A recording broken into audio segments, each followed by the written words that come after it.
Magandang umaga po sa lahat. Luzon, Visayas, Mindanao, tayo nagbabalik dito sa aking munting channel po para mag-discuss ulit ng another coins. Andiyan po sa ating harapan ang ating pag-uusapan po. Ayan. Ang ating pag-uusapan po ngayon ay ang barya pa rin po. Ayan. Excuse me po. Ang pag-uusapan po natin ay pera po ng Canada. Ayan. Pera po ng ating Canada. Ayan, kukunin lang natin at nakatago siya. Ayan po. Ayan po ang pera ng Canada. Ayan, ganda. At pagkatalikod natin, kakaiba po yung kanyang portrait. Ayan po, 1867 hanggang 1967 po, Canada. Parang commemorative type po ito. Ayan, commemorative type nila. Ayan, ang ganda ng pagkakaroon ng ano niya, oh. Bago natin simulan, kilalanin muna natin siya. Nabubulol na talaga eh. Issue, Canada po. Ayan. Canada, Royal Mint, Canadian, Queen Elizabeth II, 1952 hanggang 2022. Type. Ayan. Circulation commemorative coin. Sabi ko commemorative. Year 1967, value 1 cent, currency, Canadian dollar, 1858 up to date po. Composition po nito ay bronze copper. May bigat lamang po itong 3.24 grams. May haba po naman itong 19.5 mm. May kapal po itong 1.55 mm. Siyempre, ang kanyang hugis po, bilog. Orientation nito, medal alignment. Number NDAS 430. Reference number KM-65. Ayan po.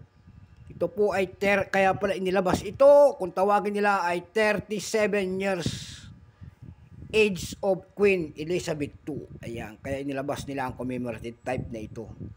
Ito 1967 na po ito, dalawang variety ang inilabas. Ayan, may proof po ito at may common. Ayan, dalawang variety lang.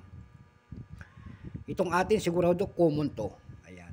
Ito 1967 common po, ito po ay 98%. Ayan. Ilang piraso naman ang ginawa sa barya na ito ng Canada? Ito po ay 345 million. 140,645. Ayan. May price na kung tawagin natin doon sa ating numista.com po. Ayan, ang mabuti nating numista po, may presyo na doon.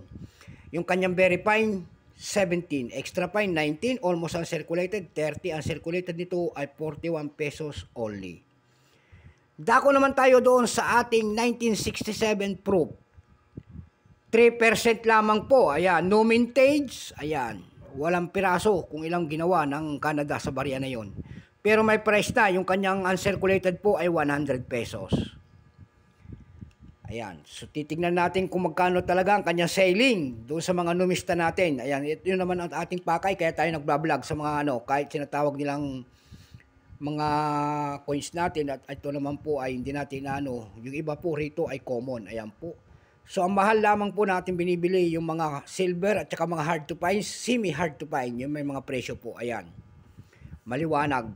Kaya lumalaki ang isang barya, kahit common po, ito po kasi ay may patong sa kanila. Ayan po, katulad ng mga platform natin.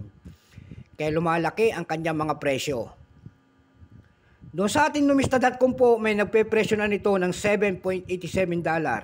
Mayroon na rin natin nakita doon na $3.65 po. Doon sa eBay.com po naman may $4. Mayroon man nagbebenta doon ng $2.64. Yung pinakamalaki po doon ay binibenta nito na $15. Sa Carousel page po may nagbebenta na nito ng 150 pesos. Yun lang po ang aking may bibigay at sagad na. Ang kanyang presyo wala na tayong mahanap. So hanggang dito na lamang po. Luzon, Visayas, Mindanao, kung saan kayong panig na mundo po. Keep safe po sa lahat and God bless.